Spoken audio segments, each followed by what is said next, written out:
the creator of Berserk, has passed away. Kentaro Miura is no longer with us. Unfortunately, we may never get to see the conclusion to this iconic story that he so carefully crafted for more than 3 decades. But what Kentaro Miura has left behind in his magnum opus is a legacy that will keep on giving for those who need it, long after his demise. But what Kentaro Miura has left behind in his magnum opus is a legacy that will keep on giving for those who need it, long after his demise. Berserk is many things. For some, it's this incredibly cool, action-packed, adrenaline-inducing entertainment content. For others, it is a violent, dark fantasy that raised the bar for other creators and ended up massively influencing the aesthetics and narratives of modern-day fantasy in novels, manga, video games, anime, and even board games. It was, after all, a genre-defining work with unmatchable artwork. For me, as someone who first consumed this work as a young teenager, what makes Berserk so amazing is the heartbreaking narrative it weaved and the powerful feelings and lessons that it left us with. Berserk has been called the reverse Macbeth more than once. Our POV protagonist is essentially Macduff, but while the tragic Shakespearean quality becomes evident as you go through the story, Berserk was so much more too. Foremost, it was an extended lesson on coping with pain and trauma. Miura created a world so dark and bleak that it made other fantasy settings, including A Song of Ice and Fire, feel like petty tea parties. I mean, just compare the eclipse with the Red Wedding and it makes it look like a kid's birthday party. There is devastating war, calamities, incessant political intrigue, societal unravelling. There is cosmic horror, monsters, unforgiving deities, and an unending apocalypse. There is the worst of humanity laid bare on the pages. Miura looked at the cynicism of the modern world and decided that he was going to create a work set in a medieval setting that embodies all of it. This might give the impression that Berserk is an edgy story about angry people. Certainly, the violent aesthetics of our protagonist Guts, a morally questionable man wielding a giant sword that he uses to take down monsters all across the land, can often satisfy the craving for good old-fashioned badassery. This is pretty much in line with a lot of pop culture produced in the late 90s and early 2000s. But cynicism and hatred, and all this action, were not the driving force for the narrative as much as they were the setup for something else. Because what Miura wanted to demonstrate was the feasibility of hope in the face of overwhelming tragedy, and the difference between fighting hard for revenge versus something else. He wanted to show how amidst all that has happened, something meaningful can still be built.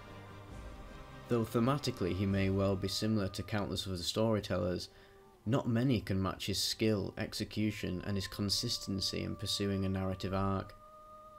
It would be quite a task to explore every theme and motif that Miura hid in this saga. Also, some elements of the story, particularly with regards to the treatment of some of its characters, do not hold up well in retrospect.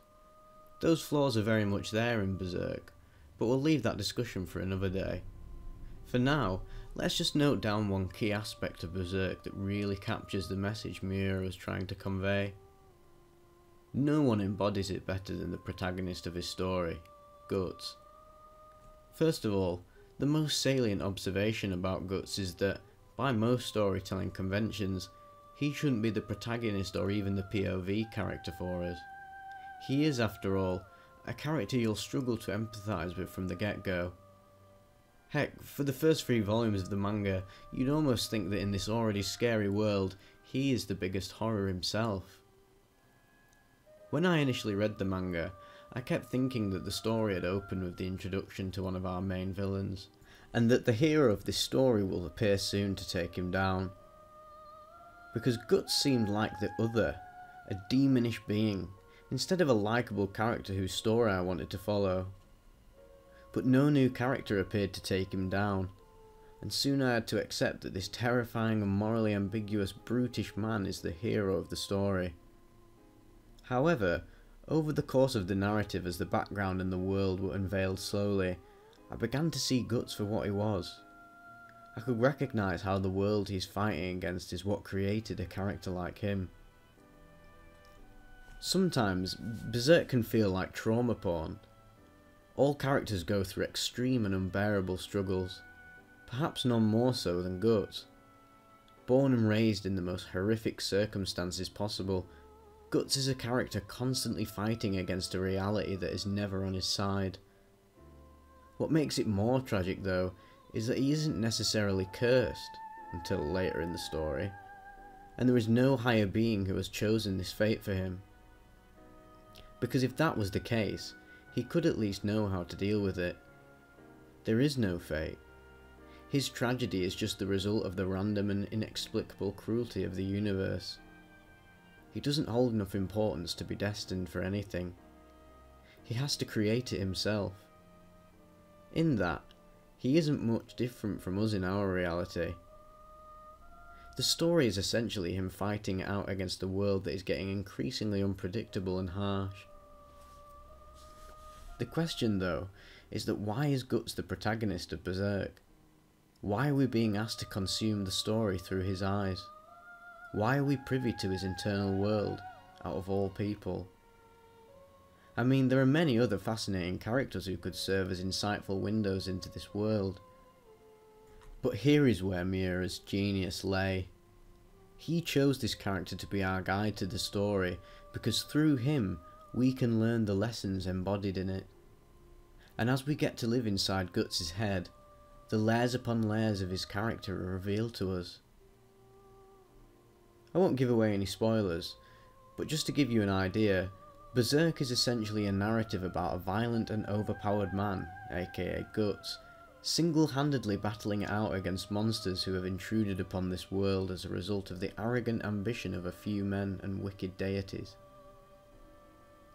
The story begins with Guts slaying them with as much ferocity and violence as the monsters themselves were going to inflict on humans. Then the story shifts back to an earlier period where a young, already battle-hardened Guts joins a group of mercenaries who are fighting for one country in their 100-year war with another.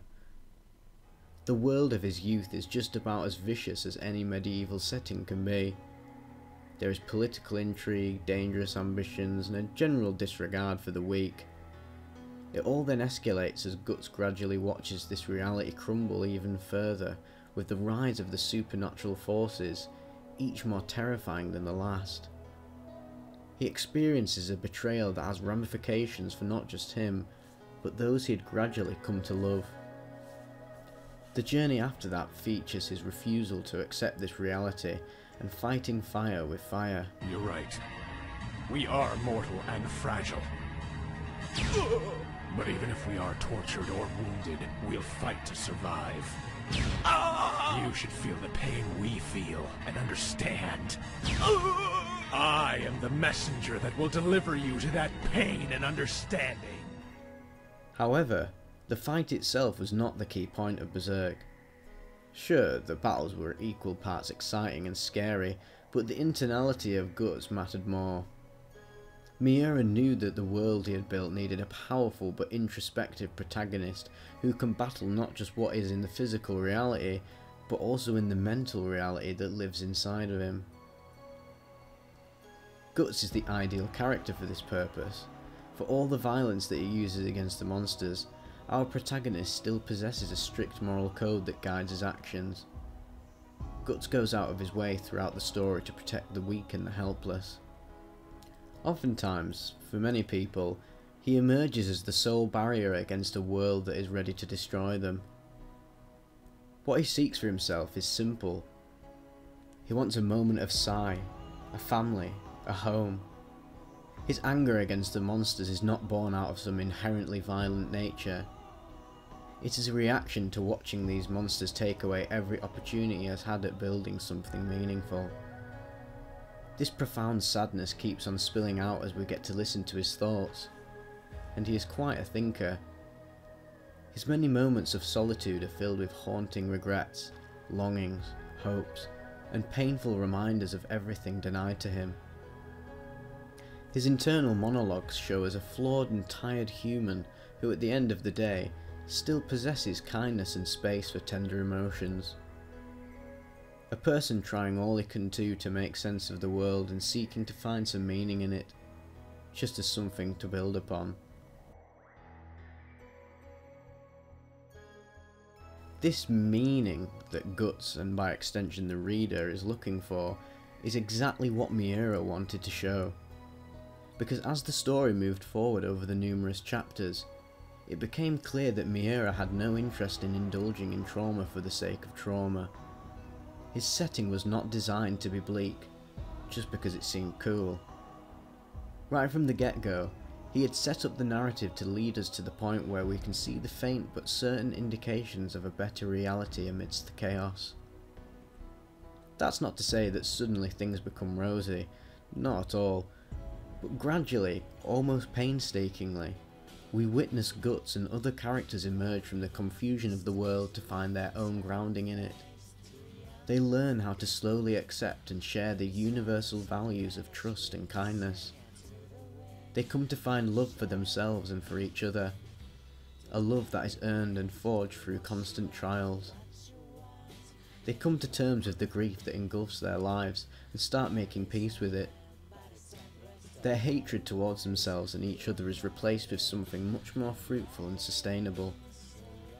Bit by bit, they realise that no matter how hard and unforgiving the universe is, they can rebuild for each other a better place. A place that isn't as violent and harsh and inhospitable.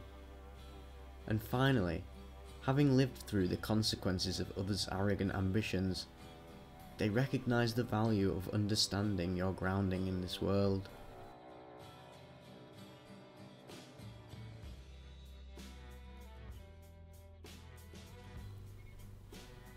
It is a tragedy that Miura never got to show us the eventual destination he had planned for his characters.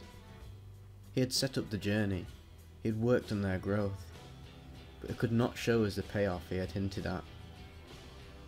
But that is okay. Even if his story is never completed, even if we never see Guts and other characters finally find their home and their peace, we know that they will eventually get there. After all, their creator had spent 3 decades nurturing them. Even with an unfinished story at the minute, Miura left behind a haunting, entertaining and powerful missive on grief, tragedy, trauma and the human desire to eventually face it head on. If you start reading Berserk right now, you will find yourself immersed in an amazing saga that may well speak to you in ways you never expected. Its lack of a conclusion has no effect whatsoever on the impact it will leave on you. That